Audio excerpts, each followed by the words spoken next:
Hello, everyone. Welcome back to another episode of Unhinged Fangirl with me, Destiny. Hey, how's it going? It's been a second. I say that every episode because suddenly I'm taking like a couple weeks off and I haven't talked to y'all in a second. But happy to be back. We're just going to jump right into the things that have made me unhinged as of late. And the last time I talked to you guys was before I saw 17.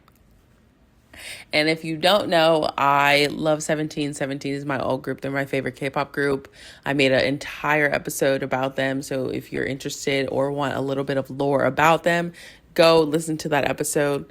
I'm pretty sure it's called I Love My Team, I Love My Crew, because that is the truth. But they were here in DC last week, like right before Halloween. I guess that was 2 weeks ago now. Damn. Anyway, yeah, they were here for 2 nights. This tour was actually very interesting because they went to very unconventional spots.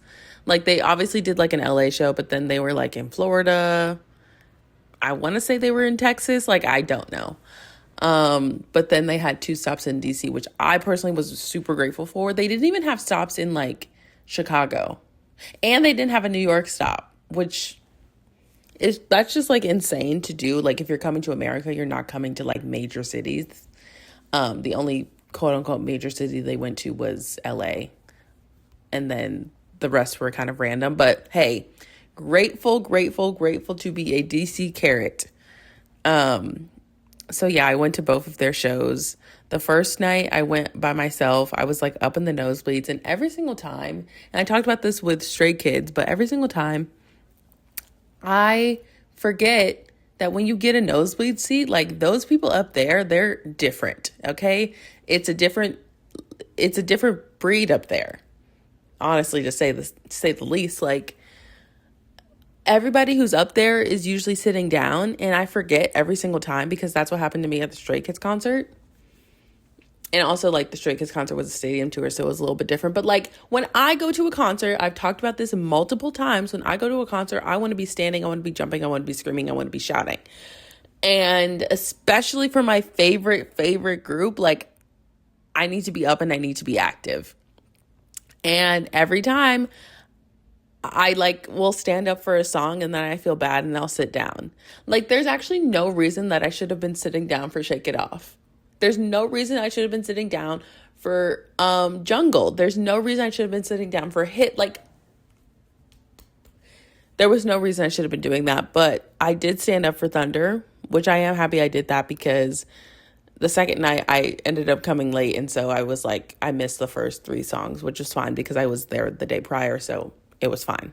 Also, the next day, I made sure, because I bought my tickets like day of, I don't know, but I made sure to get a seat on the aisle. So if somebody had a problem with me standing, I could just like stand in the aisle and just like have a good time. So on day 2, I stood up the entire time, which I was very happy that I did because again, I want to be moving. I want to be shaking. Like, there's no reason I should be sitting down for any of their songs. Literally, Hit specifically, there's no, like, ooh. And this tour was so fun because this past album that they had, Happy Birthday, they had all of their solo songs. And they were able to perform them, which was so fun. I loved it. I loved every single moment of it.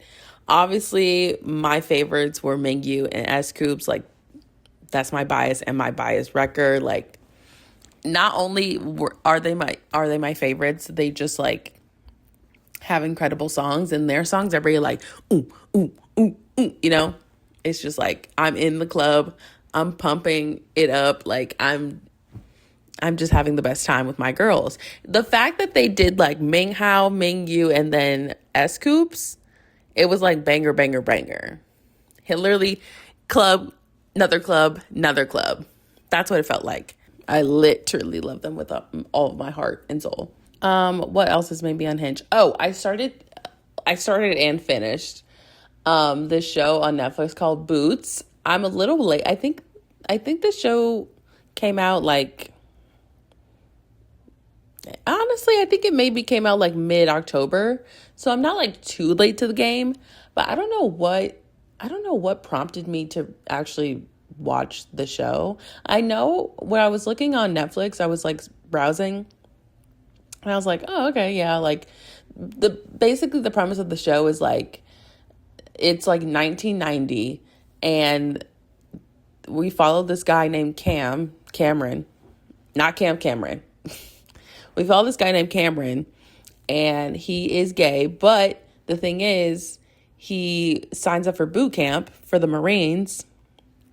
But during this time, it was illegal to be gay in the military. So there's that. But he's like, I would rather be in the military with my friend than be at home with my mother and my brother and just like be who I am and be bullied and all this kind of stuff. So the thing about Boots is gay. It's gay. It's gay. Which, you know, I love gay media. There's something about those storylines that really hook me, that grab me, and they got me. And I'm going to eat it up every single time. And that's exactly what I did with this show. Like, it was such a good show. It was obviously only 8 episodes. Also, can we talk about the fact that all new shows nowadays only have 8 episodes? Like, give me 10, give me 12, give me 15. Like, what's up with the 8 episode arc? Like, I don't want just 8 episodes in a season. Like, literally give me 12. There are some series that I'm like, okay, yeah, 8 episodes was enough. Like, that is totally fine. But there are some that need to be extended, okay? Sometimes it works, sometimes it doesn't. Like, I just also finished Nobody Wants This. And yes, I understand that. Well, actually, they're the same length as Boots. I was going to say Nobody Wants This is a little bit shorter. Like, the episodes are like towards 30. But also Boots was like 30, 40. But this past season, I should say, of Nobody Wants This, I was like, yeah, we could have done 8. We didn't need 10. We did not need 10 episodes of that because it felt very repetitive. I'm like, okay, we're almost breaking up. Okay, we're having issues. Okay, we're insecure. Like, I was over it. But for Boots, I'm like, no, give me at least 12. Like, I'm sick of the 8 episode arc. Give me more.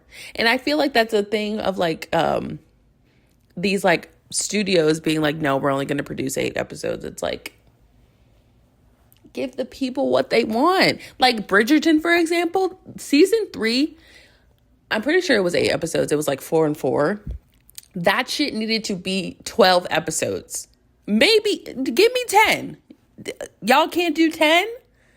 Because there was so much storyline that they were putting. I don't know why I just thought of Bridgerton for this example, but like there was so much story that they were trying to pack into 8 episodes that the yearning that Colin should have been doing for Penelope was not there, which is why I didn't like it. I'm like, you should be on your hands and knees begging. Like literally, I think it was like after episode 2, like they were getting down in the carriage. I'm like, that's not what I wanted. That's not what I wanted. That's not what I asked for. Because how are you going to sit here and talk bad behind Penelope's back towards all your friends?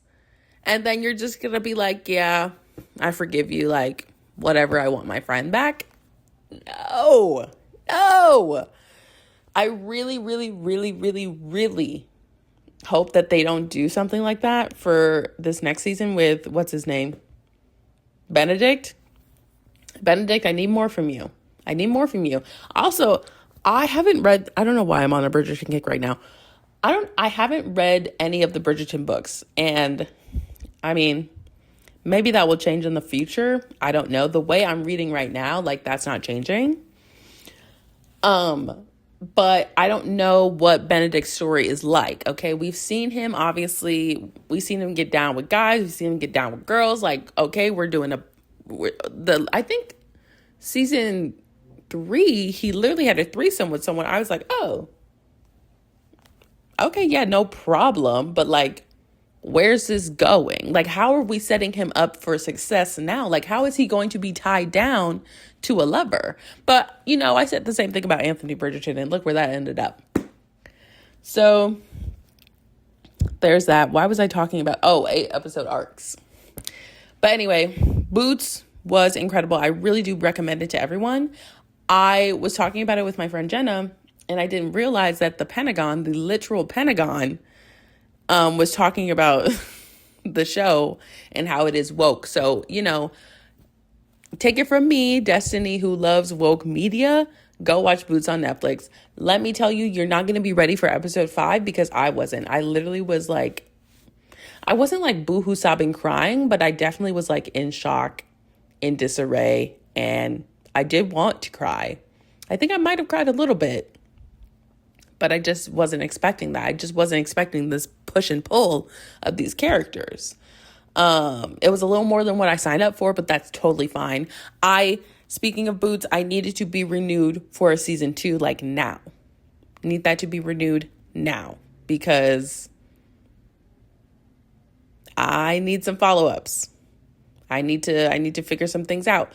I want to talk about this with more people. I need more people in my life to watch Boots. See, here's the thing. And maybe I'll cut this, maybe I won't.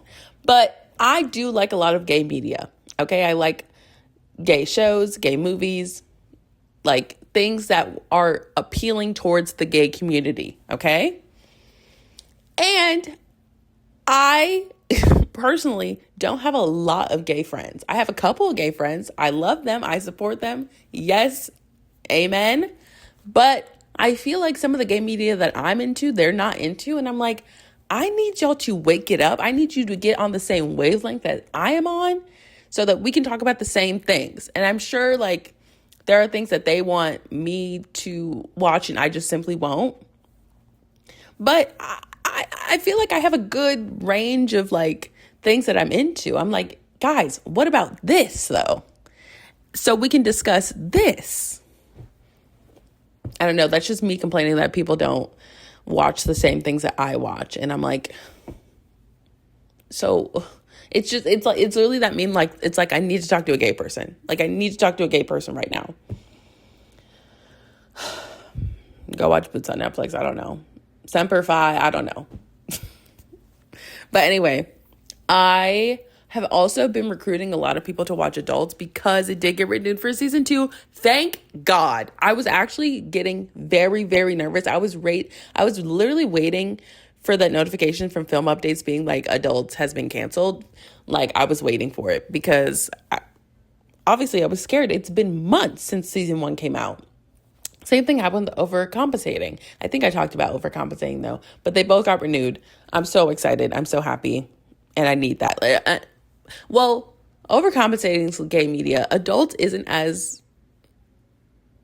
I mean, there's whatever. There's gay people in Adults, but it's not gay media. If that, I wouldn't consider it. I mean, towards the end of season 1, I don't know.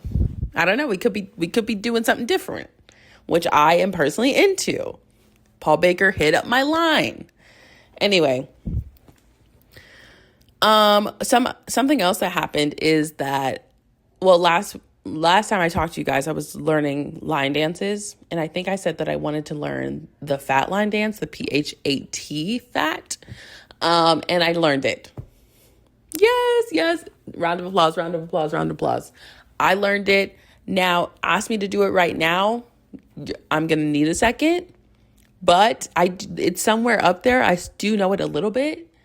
And if someone were to do it with me that knows it as well, I could do it.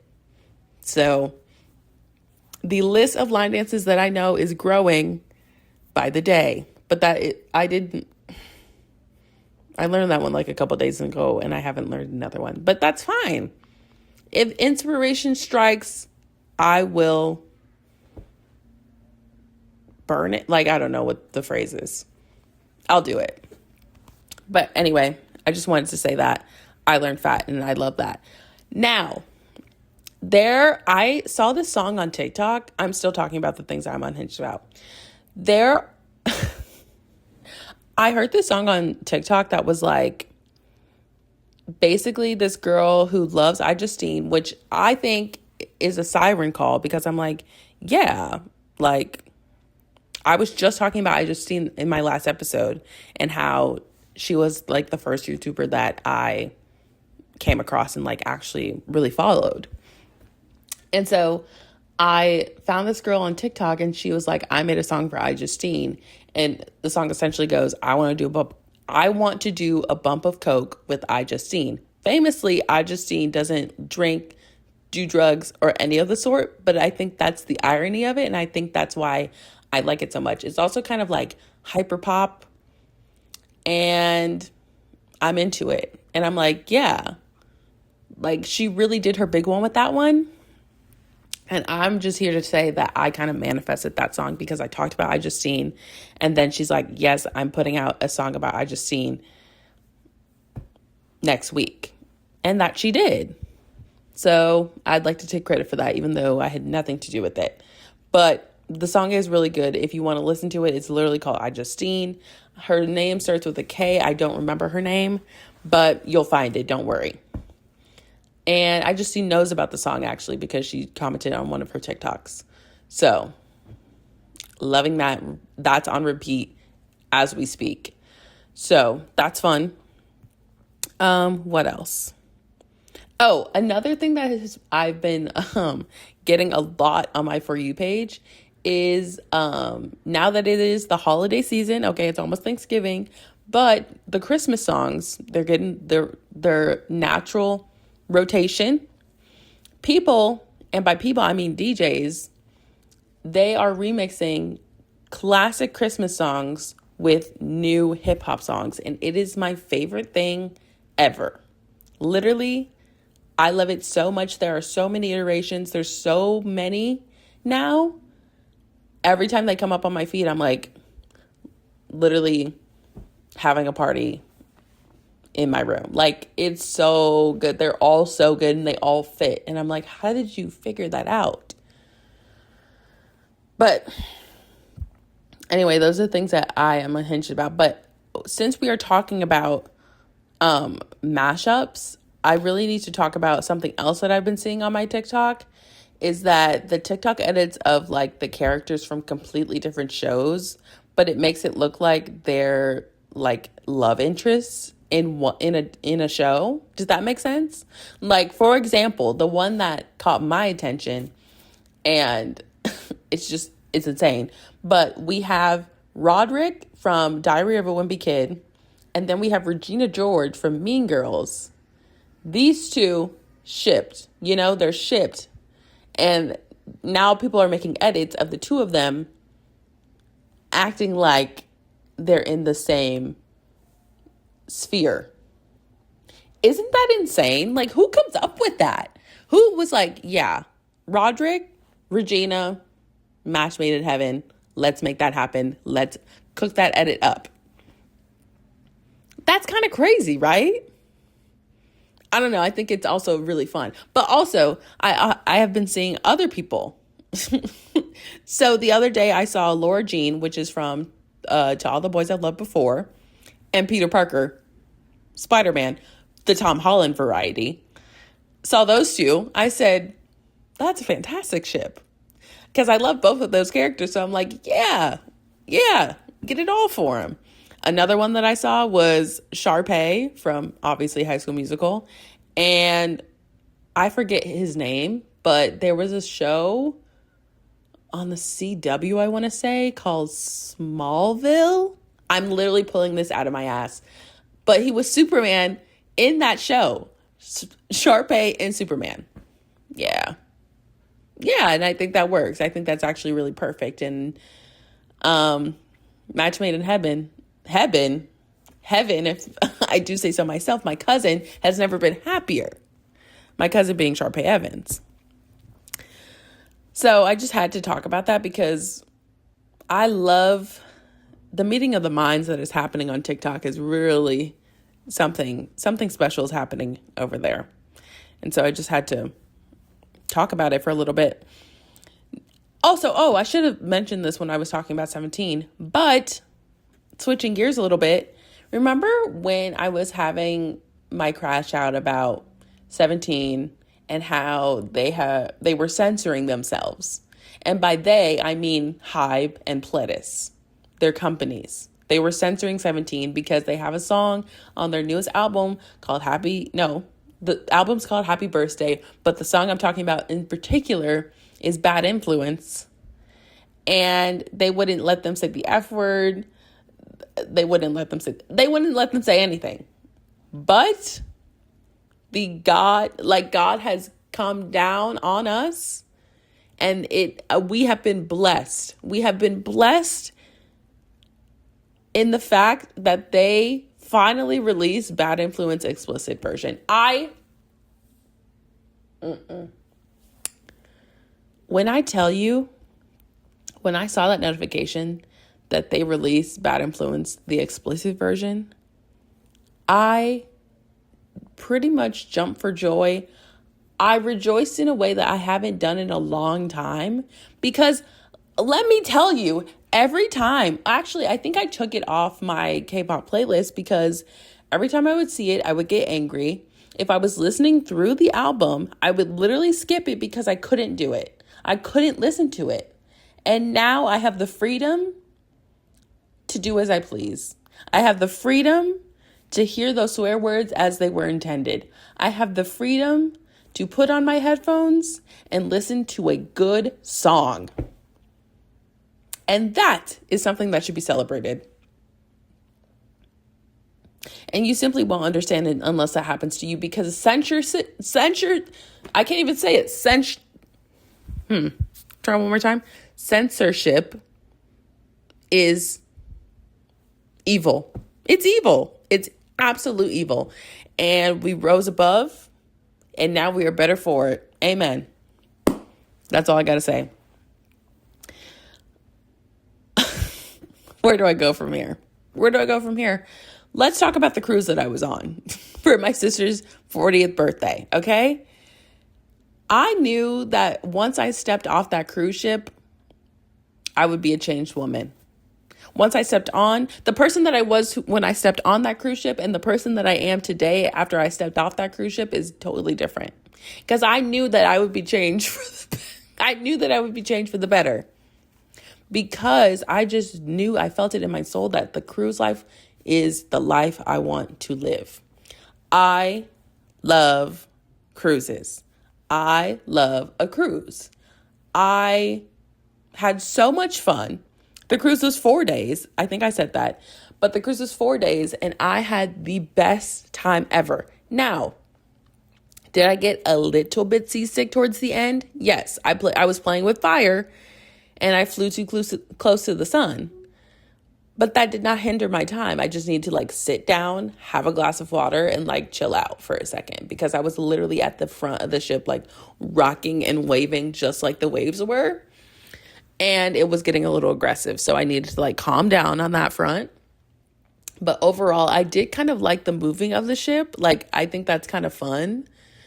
You're walking, but you feel the ship moving. And I know that's literally some people's nightmares, but it felt like a roller coaster, which is why I wanted to get to the front of the ship and rock and wave with the waves. And then my body said, Destiny, don't ever do that again. So we didn't do that again. But I thought it was really fun. There was happy hour on the ship every day from 4 to 6. I said, half price margaritas, sign me up. So I did partake in those every single day because I love a good deal. And they also had a drink of the day. And the second day I really went hard. I think that was a Saturday. I forget what it was, but it was something tequila. It was basically a tequila sunrise. That was the drink of the day. So I had about 5 of those. And I just love everything about a cruise life. I do love a buffet. I love a breakfast buffet specifically because I love breakfast food. You really can't mess up breakfast food like that.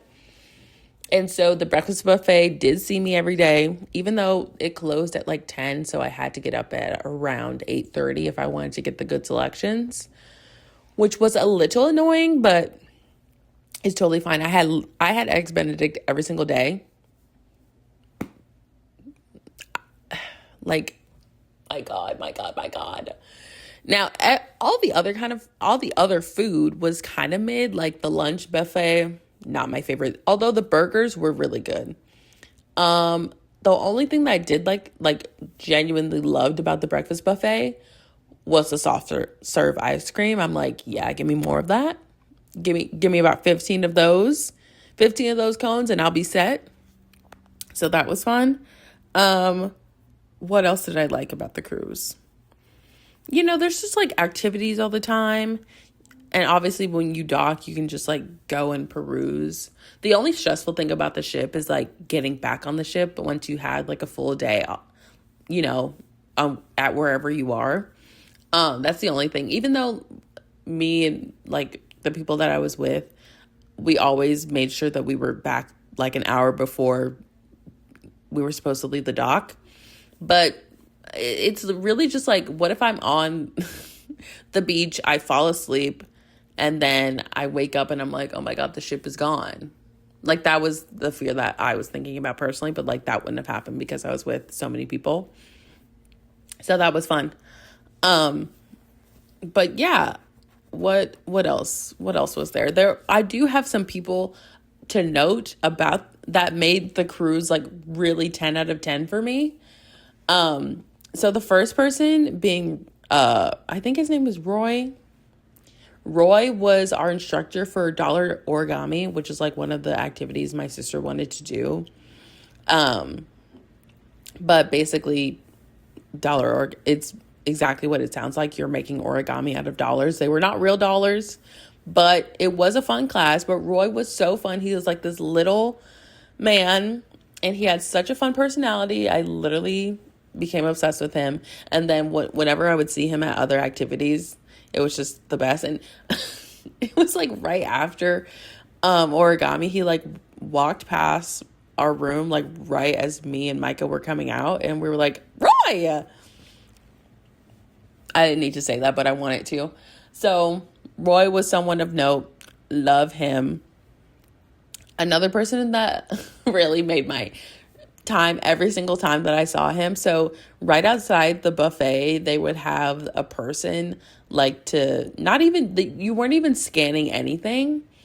But his name was Mr. Washi. So they would have a breakfast Mr. Washi and a afternoon Mr. Washi. The breakfast one was personally my favorite because like he was just so fun. But basically it was just this guy who has like a sash on that says Mr. Washi, and he's there to give you hand sanitizer before you walk in to the buffet hall. Like, yeah, and he would have music blasting from the speaker, like whatever music he wanted. And every day the outfits would get a little bit more extravagant. Like one day he had like a flower crown. He would always have the sash. The music was always different. Maybe he was singing to you. Like it was the best thing to see and like to be greeted with in the mornings or the afternoons. Like it was just so nice to see like Mr. Washi is here and he's like having a ball. Like he's blowing bubbles for the guests. Like he's just having a fun time. Like it just seems like he's really enjoying his job, which I am so, hello, which I'm just so down for. And I just love him. And this also got me thinking, like, how does one get to work on a cruise ship? Because I know it seems like everyone who works on a cruise ship has to be a nice person, because everybody that we encountered on that ship was so nice.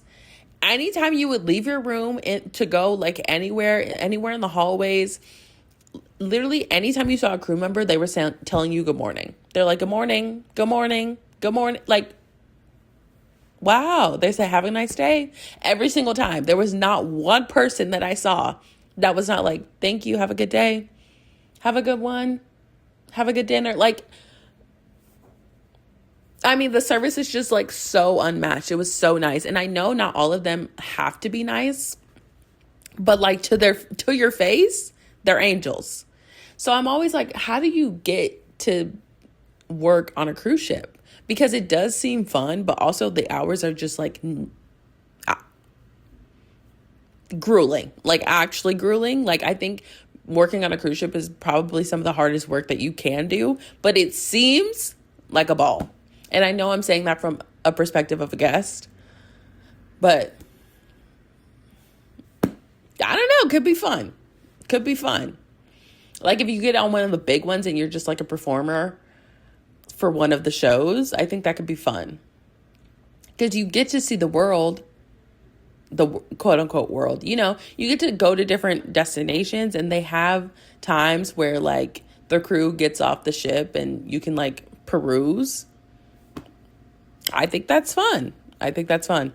Anyway, someone else that we encountered on our on the trip was this woman named Kathy, and Kathy was also in our dollar origami class. And thank God we were there, because if it wasn't, it would have just been her and Roy. And Kathy, it was just like this older woman. She was by herself, and like her husband wasn't with her. She didn't have any kids with her. She was just like there vibing the entire weekend. And she was literally having the time of her life. She was like so unhinged, but also it was like funny and fun. It was a fun unhinged. And she was just living her best life. She's like, yeah, I'm just here having fun. Like, I can't even describe her. She was just like such a light. Like, she was always laughing. She was always giggling. Like, missing Kathy. I miss her. And I hope she's doing well, because like that was what I aspired to be. I'm like, ooh, just get me on a cruise. Next, we have PK, who was kind of like, he was not our assistant. What's the word? He was our housekeeper. That also sounds like he essentially like cleaned our room, but he felt more than that. Like, I don't know. Did I say his name? His name is PK. But PK essentially just like cleaned our room, but he was also very nice and like accommodating to whatever we needed. Like, he gave us a business card, and he was like, if you need anything any hour of the day, call this number and I'll get it for you. I'm like, okay, sweet. Okay, beautiful. But yeah, missing PK. Missing him badly. I need to go on another cruise. One more person, then I'll get to my last point. I also loved our server, Janine. So every night in the dining hall, it was different from the buffet. We went to like a separate dinner every night, and every night you had the same waitress or like wait staff. So by the end of it, I'm like, hey girl, like, nice to see you again. And my girl Janine was just incredible. Like, she knew exactly what I would want. Every time I'm like, oh, should I get this or this? She's like, get that. And I'm like, yeah, you're so right. And at the end, there was like this like dance presentation that all of the staff did on the last night. And she was getting down. She was just so sweet and like so nice. And I kind of love having that kind of rapport. It's like, yes, I want the same server every single time, because it's like, you know, that's my girl. It's so good to see you. Have a good night. Like, thank you. But anyway, all that to say, I really, really want to go on another cruise very badly. I want to scheme to try to do another cruise for my birthday. I don't know if that's possible. I'm trying to like plan it out. But crossing my fingers and toes that I can. It's either I'm doing a cruise for my birthday or I'm renting out Lush. Like, I don't know. It's either one or the other. There's no in between. I don't have any other options. Mind you, my birthday is in September, so I do have enough time to plan. But also, I would love to take a group trip with my friends. That kind of sounds crazy, and it kind of sounds like a nightmare. It also kind of sounds stressful, but it also sounds like the best time of my life. You know what I mean? I think it could be fun, and I think it could be something worthwhile that I need to work out. But also, like, the planning of it all, I'm not a planner. Really bad at planning. Not very organized. Those two characteristics make me think, like, maybe I'm not a Virgo, because I just don't have that tendency in me, like, at all. Any birthday of my adult life, I'm like, I don't want to plan it. Somebody else plan it for me, because I can't think about it. What else did I want to talk about? I kind of want to talk about Dancing with the Stars. I think we should talk about it, because we just finished the 20th anniversary show, and I wrote some of these notes from a while ago, but a couple weeks ago, I don't remember. I think this might have been during rock and roll night, but it could have been like, yeah, I think, no, rock and roll night was with Flavor Flav, so I'm not sure what week I was talking about, but what week was before rock and roll? Not Disney. I don't know. I don't know. If you're watching this season, you have to just keep up with what I'm trying to say. But I think I talked about, I used to watch Dancing with the Stars religiously in the past because I was interested in ballroom dance. And I'm like, yeah, sign me up. That was when the show was 2 nights a week. But now this season, I'm back in my ballroom dance bag. And so I remember back in the day, the packages before they were dancing, if you don't know the layout of Dancing with the Stars, basically like there's these couples, there's obviously professionals who are professional ballroom dancers, and then the celebrities. Basically what I'm trying to say is a couple weeks ago, there was an episode that really maybe reminded me of how Dancing with the Stars used to be, because I feel like in the packages that they show before they do their dance, back in the day, they would show the real raw rehearsals. You know, it wasn't like this fluffy, like, we're doing great, we're blah, blah, blah, blah. We're not like the scripted, like, and this week it's blah, blah, blah. Like, it just feels different. It feels very Disney now. And I understand, like, times have changed in the show, which, whatever.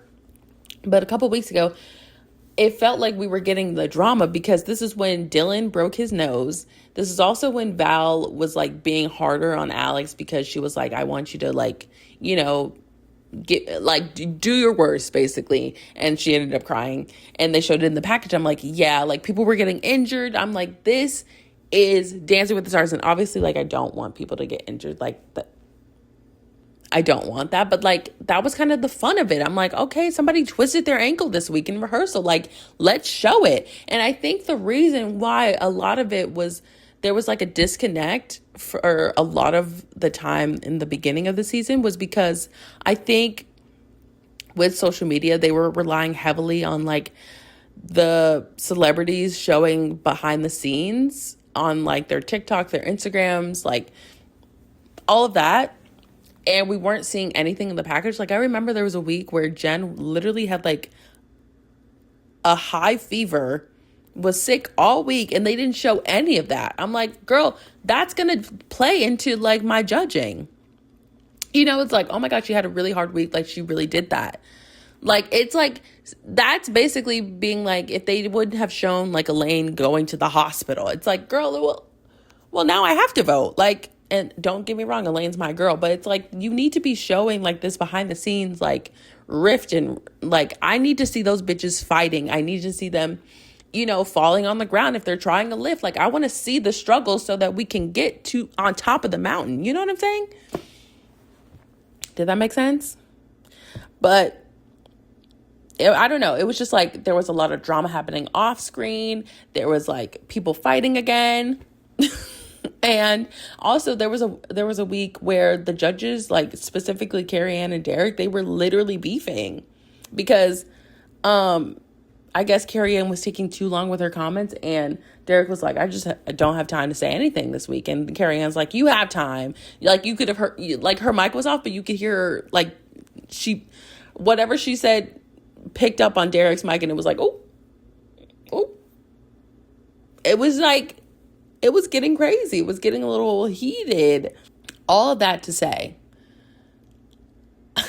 I don't mean to play into the narrative that this is more than a show about dance, but this is more than a show about dance sometimes, because now I don't really care if a person has dance experience prior. As long as they don't have like ballroom dance experience prior, like, I don't really care. Like, dancing and ballroom dancing they're different. Okay. And it's been like this since the beginning of time. Like, Dancing with the Stars has always had someone who's like either athletic, a gymnast, you know, like somebody who is somebody who danced when they were younger. Like, it's always been that way, and they've always been at like a quote unquote advantage, but they still have to go through the same struggles that everybody else has to go through. Maybe having a dancer, like, they can pick up choreography a little bit better or a little bit quicker, but it's still a completely different style of dance. The only time that I've ever cared about someone having prior dance experience was this season, with Hillary Baldwin. And yes, I'm calling her Hillary because that is her name. Because she literally had like professional ballroom dance experience. I'm like, girl, why are you here? Also, just like, I didn't like her. So I was excited to see her leave. Sorry, I was. But I never really cared if somebody had like actual prior dance experience. There's a couple people on this season, like, what's her name? Whitney. She went to school for dance. Okay, the girl, like, we see it. Like, we can see it. And Jordan, she's obviously a gymnast. There's dance elements in gymnastics, but it's a little different. Last season, no, not last season. A couple seasons ago with Charlie D'Amelio, like, you know, she was a young dancer, like, whatever. I don't really care about that. But sometimes for me personally, when it comes to voting, I'm like, sometimes you have to take the person's character into it. And I'll admit whenever like for this week specifically, the 20th anniversary, Whitney's, I think she did the Argentine tango. I was convicted and I said, wow, that was really good. Like, there was something that struck a chord with me personally, and I'm like, no, like, she ate that. But I will say, I don't like Whitney as a person. I don't like Whitney as a person. And this is prior, like, literally as we speak, the third season of Secret Lives of Mormon Wives will be premiering tomorrow. And this is when America will see Whitney for her true colors once again. Because I will never forget the way that I felt when I saw Secret Lives of Mormon Wives season 1. And you know me, I don't really watch reality TV show. I dabble here and there. But season 1, I have never hated a woman more than I hated Whitney in season 1. And that is a feeling that I can't forget. I can't forget, and I can't leave my feelings off of the dance floor. I can't do it. She was laying low in season 2. She was crawling her way back into mom talk because she had wronged every single person in there. I don't know how she did it, but she mended those bridges, and I don't know how she's surviving and standing now. But season 2, it was a step back. She was pregnant. I said, okay, not too much, Whitney. And she didn't do too much. But season 3, I know she's coming back for vengeance. And I know for a fact that mean spirit will come up again. I know it.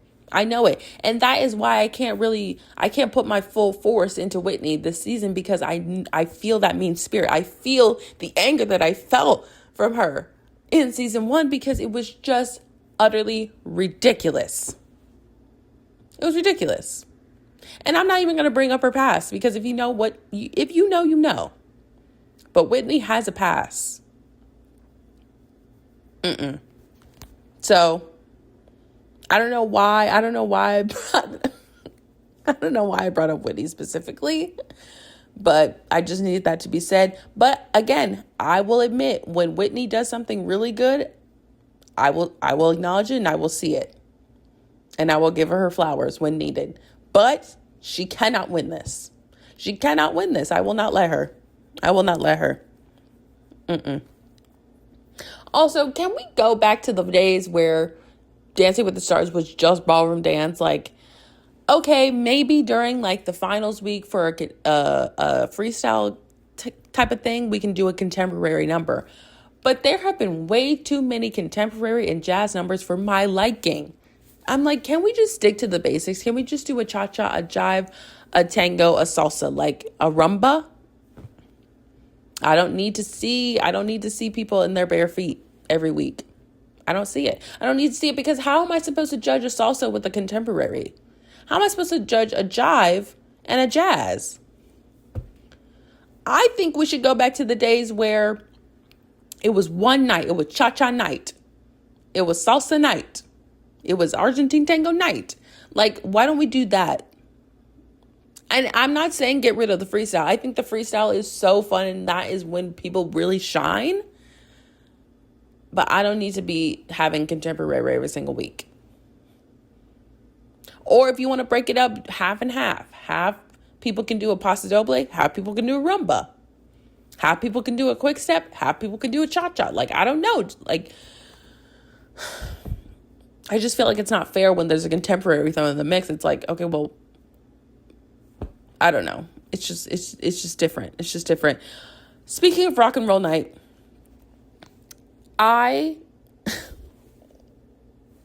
who in their right mind said that Flava Flav could be a guest judge on Dancing with the Stars?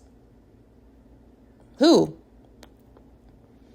I know from personal experience. I'm aware of Flava Flav's lore. Okay, I was there. I was watching his show when I shouldn't have been. Okay, thank you, Miss New York. But what made ABC go, we need Flava Flav? I know he's very involved with the Olympics, the bobsledding team, and what's the summer team that he really likes? The ones where they're in the pool. It's soccer in the pool. Water polo. Flava Flav is very involved with the water polo team for USA and the bobsledding team for USA. And I love that for him. I think that's great that he has an outlet. But this is dance. Like, what? When he pulled out that 10 for Dylan and then pulled out a 9 for Elaine, I just about lost it. How are you going to give Elaine and Andy the same score? He gave Elaine a 9. No, that wasn't Elaine. He actually gave Elaine a 10. That was her first 10. Who did he give a 9 to that I was like, he gave Dylan, who was the first person to go that night, a 10. Okay. And then he gave Alex, who, out of all of the 3 paso dobles of that night, Alex was my personal favorite. He gave her a 9. And then, a couple dances later, he gives Andy Richter a 9. Andy's coming like...